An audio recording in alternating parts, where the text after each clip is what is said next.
I don't want to be a kind of a fun sponge and remove all joy from your life and your pet's life and the interaction and the relationship that you have. But there are alternatives that are just as good, if not better.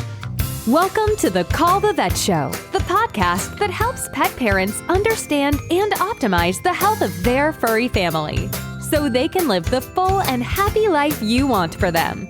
And here's your host, veterinarian Dr. Alex Avery. Kia ora, hello, and welcome to another episode of the Call the Vet Show. It's great to have you along and joining me for today's episode, where I want to kind of continue the theme of sustainability that we touched on last episode with our discussion about vegan diets, vegan dog food, and whether that is a healthy option was one thing, but also we discussed the environmental impact that our pets can have. In this instance, we were talking specifically about the environmental impact of their food. And this got me thinking about some other areas where their impact, can be significant and we may not have thought about. And it also got me thinking of kind of the consumer nature of a lot of what we do, the, kind of buy now, pay later, the disposable nature of goods, buying replacements rather than repairing things.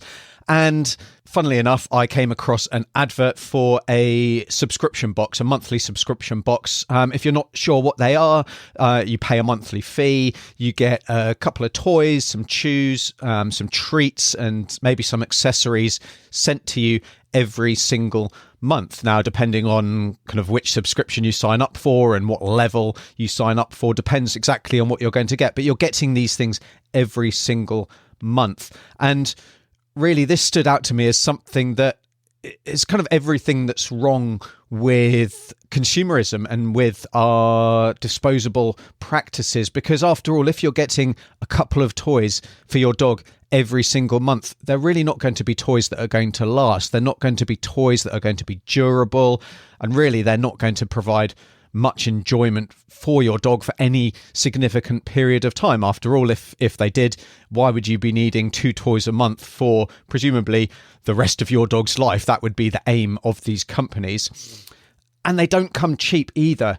These subscription boxes, they're anywhere from $25 a month through to $40 a month. I'm sure there's some that are probably even higher. And yeah, of course, that's going to vary depending on where you are in the world. But that is not an insignificant cost, especially when I hear so many problems, and I come across so many problems in the flesh as well, in the vet clinic, of people struggling to pay for the basic needs of their dog's healthcare. Now, this is clearly something that I feel very important about. I'm a veterinarian, so that shouldn't come as a surprise to you. But if we take that monthly cost of anywhere from $25 to $40, you're talking about $300 to just under $500 a year that you could be spending on these boxes. After 3 years, that's $900 to just under $1,500 or $1,500. Now, that is a significant amount of money that you could have saved for future medical costs or for future emergencies. Say your dog gets lost and you wanted to pay for some advertising, some posters to be printed. That money could come in really, really handy. And when it comes to paying for other medical costs, and I know these costs can add up to significant amounts. I've spoken before about insurance options and what you should think about if that's something for you. And I think it's something that every pet parent should at the very least consider. I've got episodes that speak about how to kind of afford vet fees when you've got no money, and some different options there as well. And I'll leave links to all of those in the show notes. But really planning ahead and prioritizing where you're spending your money is absolutely key should the worst happen to your pet.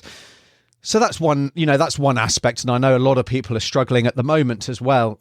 Prices are rising across the world. And yeah, it's a struggle sometimes to afford just the basics. And so it's really important to analyze kind of where we're spending our money across our whole lives. The real issue, though, that I kind of wanted to speak about is the disposable nature of this. We've got toys that are going to be, predominantly made of polyester and plastics that are going to be, go to landfill. We've got the postage, all of the other packaging, the carbon emissions and all of that kind of stuff that's involved with something that is going to give us a very short-term benefit. Equally, getting a whole load of treats every month is probably not best for your dog. There's an obesity epidemic sweeping across the world in both dogs and cats. Over 60% of animals are either overweight or obese, and it has a massive impact on their health. So getting a range of different treats every month, to be honest, is likely going to be overdoing things and just adding to that problem. And so, you might take away from this that I think, well, treats are bad, toys are bad, but that's not the case. I don't want to be a kind of a fun sponge and remove all joy from your life and your pet's life and the interaction and the relationship that you have. But there are alternatives that are just as good, if not better. Get some high quality toys. You can absolutely buy toys. I have no problem with that. It's just the toys that last for 5 minutes, they get ragged around, they get destroyed, there's stuffing everywhere, and then they go in the bin. Those are the ones that I have a problem with. Also, accessories, if we're getting seasonal accessories, the kind of Santa suits or the Halloween outfits for dogs, that kind of thing, really, your dog's not going to enjoy wearing those, and you're going to put them on for a few hours at most, probably, and then they're likely going to go away in the bin, or they'll be put away in a cupboard, forgotten about, and you'll buy new ones next year. Those are things that I have problems with. But buy some really good quality toys. So we've got our ubiquitous Kong. There's lots of other different toys that that I love, that stimulate a dog's brain. They provide a way of keeping them occupied, of making meal times more interesting, more stimulating, taking longer, which is going to improve your dog's mental well-being as well as potentially improve their physical well-being through the reduction of overeating. So, choose some really good quality toys. And yes, they're going to be more expensive. You're not going to get 2 toys in a box with a load of other things for $20, but they might cost $40, $50, $60 even, but they often come with a pretty good warranty. If they're destroyed, then they'll get replaced. And actually just how they're made, they're going to last, and your dog's going to get a huge amount of enjoyment and benefit from them. Equally, there's toys and games that you can play that you can make yourself. I spoke to dog trainer Nikki French all about some of the different feeding strategies, feeding games, that kind of recycling that you can do with kind of plastic bottles and egg containers and all that kind of thing to make life more interesting for your dog. So it doesn't even take any money. You can recycle materials that you already have to create some really cool games that your dog is going to absolutely love. And the same is absolutely true for our cats as well. Feeding them out of a food bowl using toys is incredibly valuable to their well-being.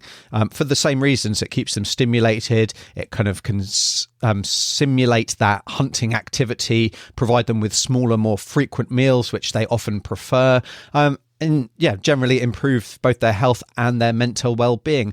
And I spoke to cat behaviourist Ingrid Johnson in an episode all about different strategies that we can use for our cats. So there's loads of different things that we can do.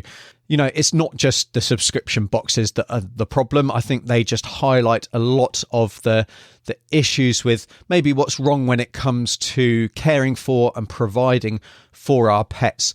It's maybe a short-term band-aid to a bigger problem when there are better solutions that are better for your dog's health. They're going to be better for your relationship with your pet because you're going to be more engaged. You're going to be encouraged to spend more time with them, which ultimately is what they really want. And also, they reduce the environmental impact that your pet has on the world, which is something that we should all be considering and analysing every aspect of our lives. Helping your pet live the happy, healthy life they deserve. So those are just my thoughts for today on this topic, kind of continuing that theme of sustainability, but how that actually can impact the health and well-being of your pet as well. I'd love to hear your thoughts on this. You can find me over on Instagram at Our Pets Health. I'm on Twitter, Facebook, kind of wherever you are online, you're likely to find me. Send me a DM. I'd love to hear from you. Also, if you get value from these episodes, I'd love it if you could share this episode with a couple of your pet-owning friends and family to help me spread the word and to help me help more pets live the life that they deserve. So that's it from me. Until the next episode, I'm veterinarian Dr. Alex. This is Our Pets Health, because they're family. That's it for this episode of the Call the Vet Show. Be sure to visit callthevet.org to join the conversation. access the show notes and discover our fantastic bonus content. We'll see you next time.